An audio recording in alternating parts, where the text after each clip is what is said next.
It certainly promises to be an interesting year. You took the words right out of my mouth. But perhaps this too is the divine providence of the goddess, no? How do you mean? Seeing them there, I feel they have the potential to be the light we seek.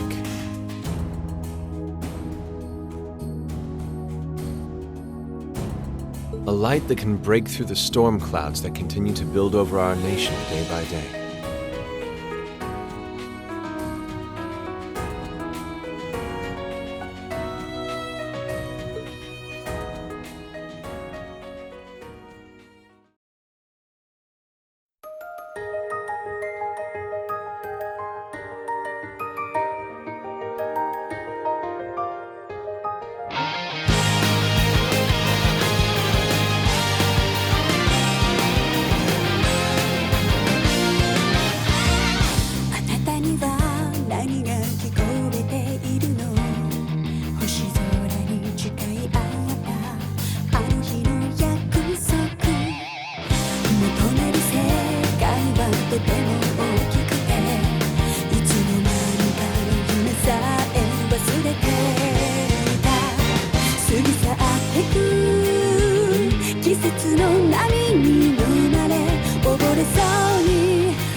Time to get going.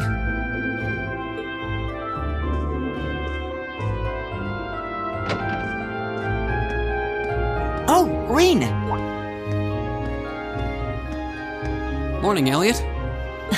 Good morning. Are you heading to school now too? Sure. It's getting late though, so we might need to pick up the pace a little. No problem. I'm guessing everyone else left already, huh?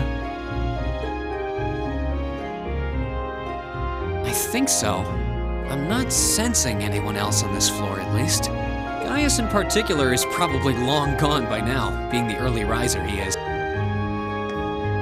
Oh, he's not sensing anyone? What does that mean exactly?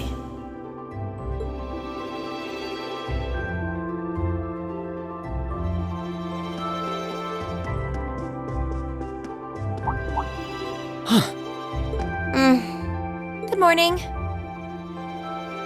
Yeah, good morning. Morning! Are you two on your way to school? Yeah. Come on, Emma. We're going to be late. Hey, wait for me, Elisa. We'll see you in class.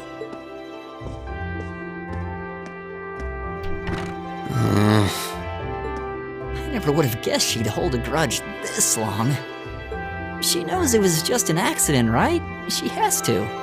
Can't believe she'd be so sensitive. No kidding. She's not even giving me a chance to apologize to her. Well, as long as you keep trying, I'm sure she'll understand. Eventually. Class 7's got enough tension as it is, what with our two, prideful warriors at each other's throats. So I think it would be a load off everyone's mind if you and Elisa could make up at least. I'll certainly do what I can, whatever that may be.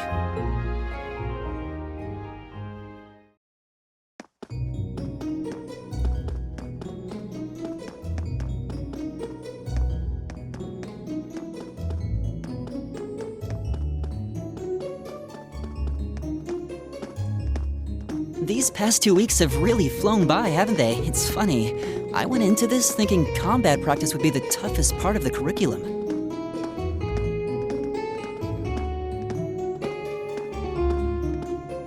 Never would have guessed the academic side of things might give it a run for its money.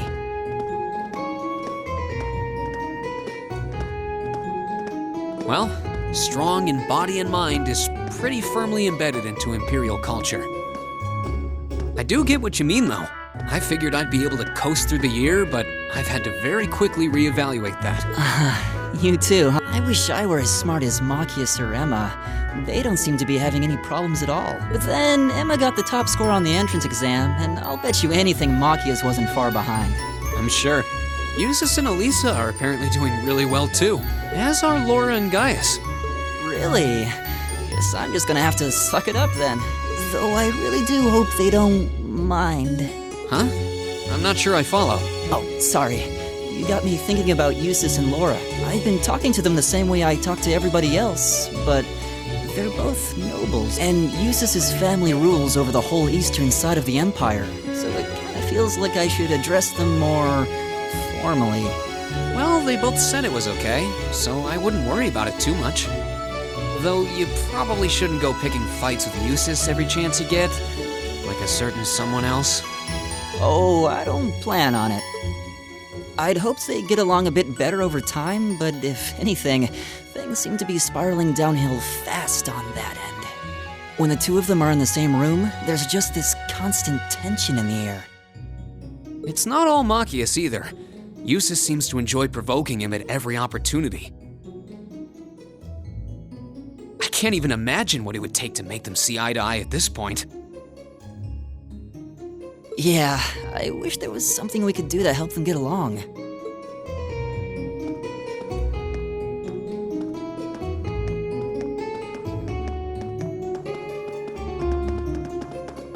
And that's where we'd be if we weren't in Class 7, Dormitory number 2, for all the common folk like us. Yeah, I guess so. I'm still kind of shocked that Class 7 gets to have its own dormitory. Though, to be fair, I think that building was abandoned till this year. Seems like they renovated it just for us. Well, they did a good job. It's got a nice feel to it. I just wish it were a little closer to the academy. Hey, you're in our way. Step aside.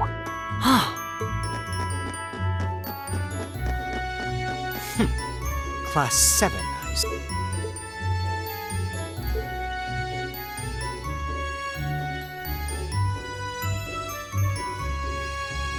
Is something the matter?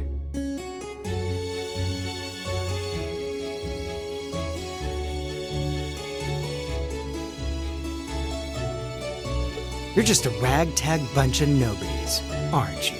Come on, we're leaving. Yes, Patrick! A word of advice. You might be part of a special class, but that doesn't change who you are. Never forget your place.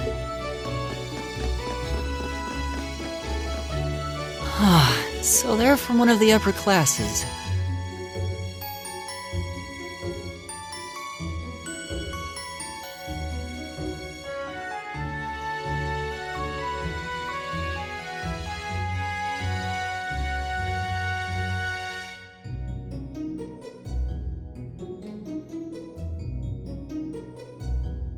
This is why I hate talking to them.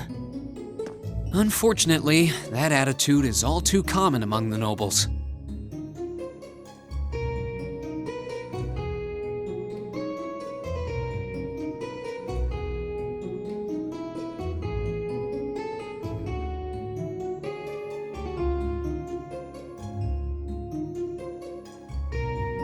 Thank goodness Laura and Eustace aren't like that.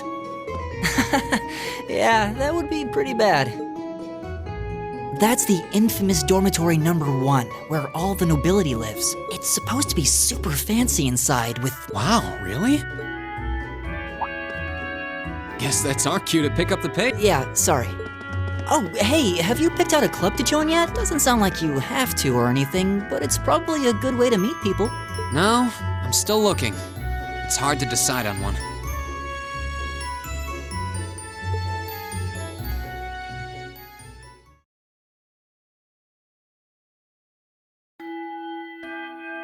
Stand, bow, be seated. As I'm sure you're all well aware, the Erebonian Empire was driven to the brink of collapse roughly 250 years ago. This was brought about by the conflict we know as the War of the Lions, a civil war lasting several years, staged over the throne of the late emperor by the most powerful of his potential successors. But of course, I'm not here to tell you that. If I were, I think even young children would be able to pass this course. Rather, I'd like to discuss the effects this had on the Empire as members of the aristocracy were drawn into the war. Many hired mercenaries turned to looting and pillaging, and a similar trend could even be seen among some of the knights. The land was left utterly devastated, and morale was at an all-time low. But then, lo and behold, into this nightmare stepped a man willing to take a stand against this bloody war of succession. He was a wandering prince who began to rally forces from the outskirts of the empire, and would go on to make quite a name for himself.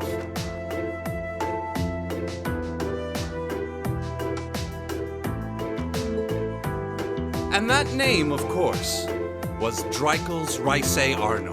He would later become known as Drycles the Lionheart, the 73rd Emperor of Erebonia and father of the Renaissance, not to mention the founder of this very academy. Drycles' army was initially rather small in number, but as he traveled across the empire, winning over the hearts of influential sympathizers, his forces rapidly increased. Now, the place where Emperor Drycles first began gathering his army was... Reen Schwarzer, would you care to tell the class?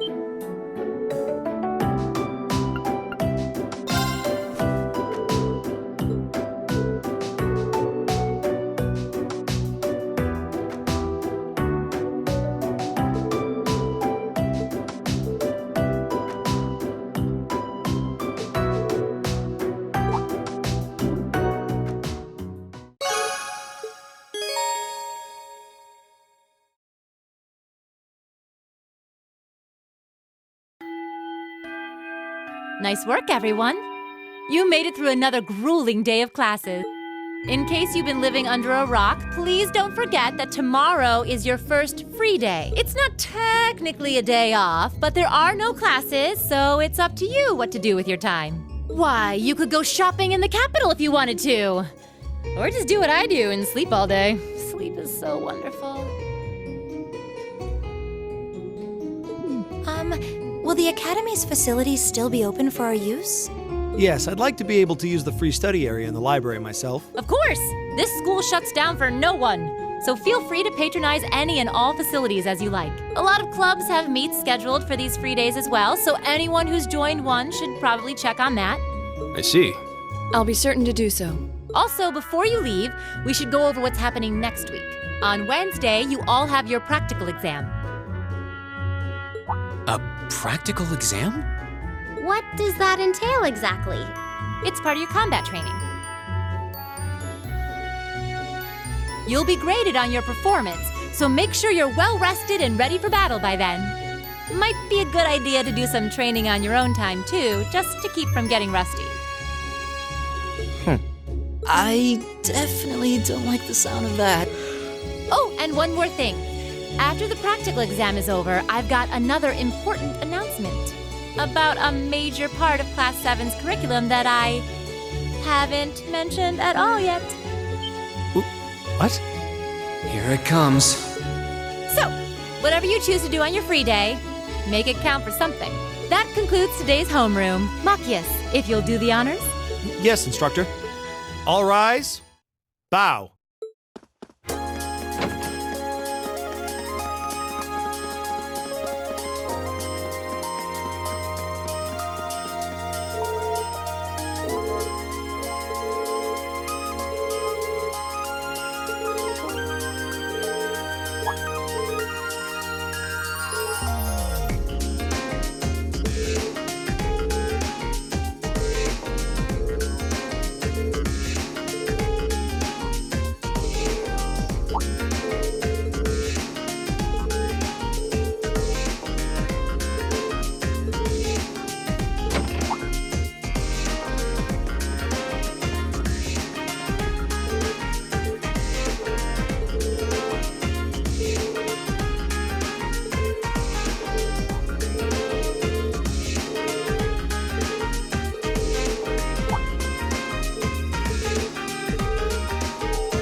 Right.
Right.